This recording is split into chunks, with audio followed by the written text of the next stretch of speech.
रोटी ने उनको बिल्कुल मज़ा ना दिया और भूख वैसी की वैसी ही रही। मजबूरन उठना पड़ा और वही खाना जो वो रोज़ खाते थे उसे ही ढूंढना पड़ा। मुख्तलिफ गलियों में घूमे और गांव के बाहर का भी चक्कर लगाया कि शायद कोई कुत्ता या बिल्ली मिल जाए, मगर ना मिला। वो कब्रिस्तान में आए जो आम तौर पर कुत्तों का मस्कन होता है, मगर सारे कब्रिस्तान का चप्पा चप्पा छान मारा, कुछ ना मिला। भूख ने भी उनका बुरा हाल कर दिया और चलना दोभर हो गया। तो उसी इमरान की कब्र पर आ बैठे। जूं जूं टाइम गुजर रहा था, भूख की शिद्दत में इजाफा होता गया। खाने को कुछ भी ना था कि वो खाते, और इतनी सिक्कत भी ना थी कि घर चले जाते या मजीद गश्त करते।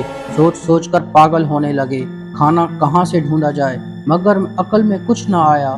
मजबूरन हाथों को काटने लगे। अरशद ने अपने बाजू को काटा तो दांत जिल्द को चीरते हुए अंदर घुस गए। खून इसके मुंह पर लगा तो जायका अच्छा लगा, तो इसने सारा खून चूस लिया और जुबान फेरी बाजू पर। दिमाग ने कुछ काम ना किया तो इसकी अक्ल में एक भयानक मंसूबा आया। तो आइए सुनते हैं कि भूख की शिद्दत ने कैसे एक इंसान को दरिंदे में बदला, और कैसे 4 दिन में वो मुर्दे का सारा गोश्त खा गए और यूं उनको खाने का नया जरिया मिल गया। सुनते हैं एक दिलचस्प और सनसनीखेज कहानी, दरिंदे। रात का मुहिब सन्नाटा चारों तरफ अपने जोबन पर था और एक अजीब सी वहशत फैली हुई थी। हर सू मौत की वीरानी थी। इंसान तो क्या, सभी चरिंद परिंद अपने घरों में ख्वाबो खरगोश के मजे ले रहे थे। हाँ, माहौल में वहशतनाक सी चुप तारी थी, मगर कभी कभार झींगरों और दीगर हशरात की आवाज़ माहौल में सनसनी सी पैदा करने की नाकाम कोशिश करती, मगर खामोशी का जादू थोड़ी देर बाद ही हावी हो जाता।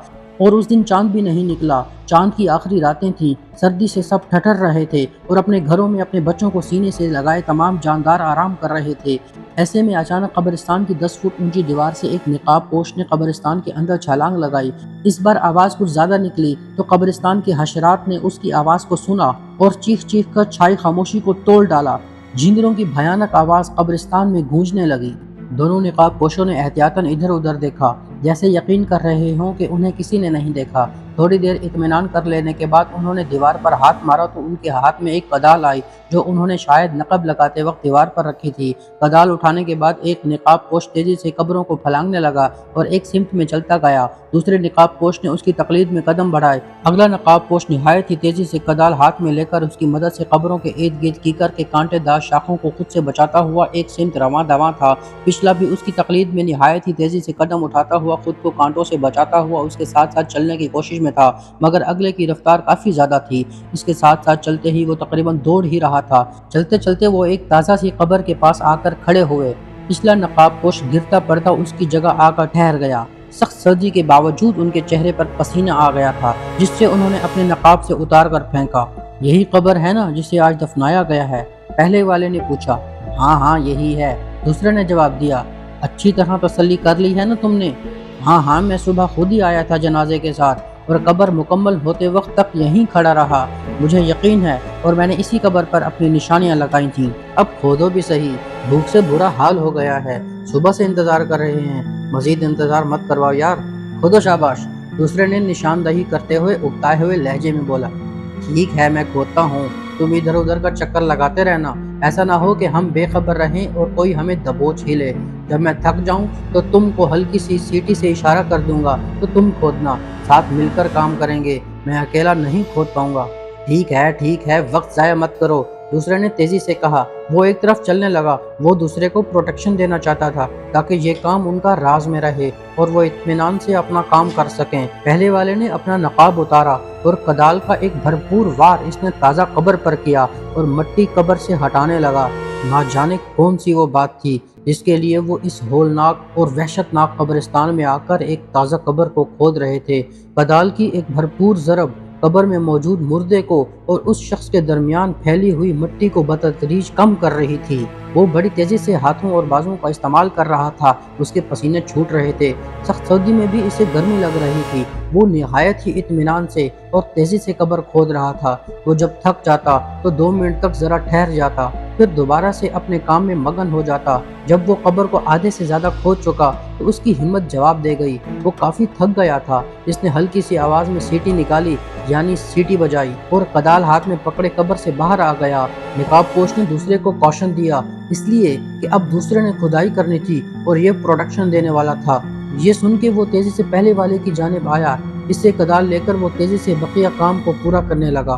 पहले वाला एक जगह होकर बैठ गया और अपना सांस दुरुस्त करने लगा। साथ ही वो एहतियात के तौर पर एक तायराना से निगाह इर्द गिर्द भी डाल लेता था। तो सांस दुरुस्त करने के लिए वो तेजी से उठा, कब्र का मुआयना किया। गांव में अमूमन कब्रों में घड़े रखे जाते हैं। वो घड़ों के इर्द गिर्द से मिट्टी साफ कर रहा था। ये काम वो खासी तेजी से कर रहा था और फिर इसने कदाल का एक हल्का सा वार किया। घड़ा आराम से ठाक की आवाज पैदा किए टूट गया। उसने निहायत ही एहतियात से घड़े की किरचियों को इकट्ठा करके एक जगह डाल दिया और बकाया घड़े मैयत से उतारने लगा। इस काम में इसे चंद मिनट लगे। मैयत के ऊपर तमाम रुकावटें हटाने के बाद इसने हल्की सी सीटी से साथी को बुलाया। इन दोनों ने एहतियात से मुर्दे को कब्र से निकालकर कब्र के सहराने की जानिब डाल दिया और खुद बाहर आए और फिर तेजी से उन्होंने मिट्टी की कब्र को बराबर कर दिया। ये काम उन्होंने इस सफाई से किया कि कोई साबित भी नहीं कर सकता था कि कब्र को दोबारा खोदा गया है या इसकी कोशिश की गई है। हत्ता कि मुर्दे खाने वाला बिज्जू भी बेचारा धोखे में पड़ जाता। मुर्दे को उन्होंने तेजी से उठाया और निहायत तेजी से मुख्तलिफ गलियां उबूर करते हुए एक कच्चे घर में दाखिल हो गए। चार दीवारी का दरवाज़ा अच्छी तरह बंद करने के बाद उन्होंने एक कमरे में लाश रख दी और इसका दरवाज़ा भी अच्छी तरह बंद कर दिया। और इस सारे वाक़े के बाद किसी को कानो कान भी खबर ना हुई कि कब्रिस्तान में क्या हुआ है। निहायत ही चालाकी और होशियारी से सारा काम किया गया। मुर्दे को बोसीदा से कमरे में डालने के बाद वो धड़ाम से एक चारपाई पर गिरे और अपनी थकावट को दूर करने लगे। थोड़ी देर बाद एक उठा, उसने कमरे की संदूक से जो हालात की सितम ज़रीफ़ी की नज़र हो चुका था छुरा निकाला और साथ एक बड़ा सा टोका भी था जिस पर खून के जमे हुए निशान थे। पहला वार इसने मुर्दे की गर्दन पर किया, मगर गर्दन का गोश्त सख्त हो चुका था, इसलिए वो थोड़ा सा कटा। पे दर पे वार करने के बाद आखिरकार गर्दन कट गई। गर्दन के कटने के बाद काफी गाढ़ा खून निकला जो फर्श पर थोड़ा सा गिरा। दूसरा निशाना मुर्दे के बाजू पर किया गया, यहाँ तक कि उसे अलहदा कर दिया गया। जैसे ही उसने बाजू को अलग किया, चारपाई पर ढेर होने वाला शख्स तेजी से उठा। इसने मुर्दे के बाजू से गोश्त छुरी की मदद से उतारा और उतार कर करीबी बड़े देगचे में डालना शुरू कर दिया। ये काम वो निहायत ही तेजी के साथ कर रहा था। फिर इसने छुरे की मदद से मुर्दे की गर्दन से लेकर नाफ तक एक बड़ा सा चीरा दिया। फिर इसने इस लकीर या चीरे को काटना शुरू कर दिया, मतलब सीने की हड्डियां तोड़ने लगा। ये छुरी की मदद से ये काफी सब्र आजमा काम था, छुरे से हड्डियां काटना। मगर शायद इन हिस्सों को इसने एक कढ़ाई में डाला और तकरीबन 2 घंटे में मुर्दे का सारा गोश्त कढ़ाई में डाल चुके थे।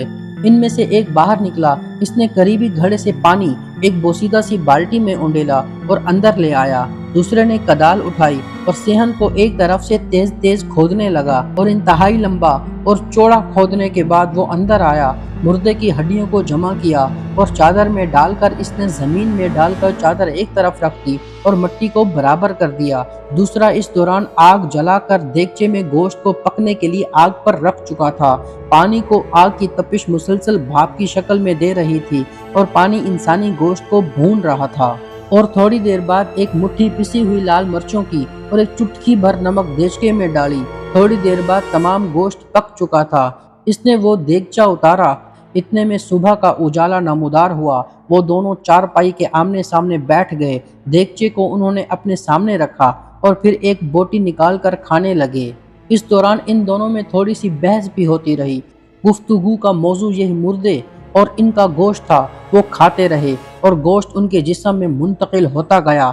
देगचे को मुकम्मल तौर पर खाली करने के बाद गंदे कपड़े से उन्होंने फर्श को साफ किया, फिर पानी हल्क में उंडेला और सो गए। इनका पेट गोश्त से भर चुका था और इंसानी गोश्त की भूख फिलहाल खत्म हो गई थी। सोने से कबल एक बंदे ने कढ़ाई उतार कर इसमें मौजूद गोश्त को इस देगचे में डाला और ढांप कर कमरे के एक पुराने से संदूक में छुपा कर रख दिया, बाद में खाने के लिए। जब वो सोकर उठे तो असर का वक्त हो चुका था। वो उठकर नहाए, कपड़े बदले और बाहर घूमने निकल गए। तमाम आने वाले नए व्यूवर्स से गुजारिश है कि अगर अभी तक आपने हमारा चैनल सब्सक्राइब नहीं किया तो बराए मेहरबानी हमारे चैनल को सब्सक्राइब करके बेल घंटी के आइकन पर क्लिक कर दें ताकि हमारी हौसला अफजाई हो।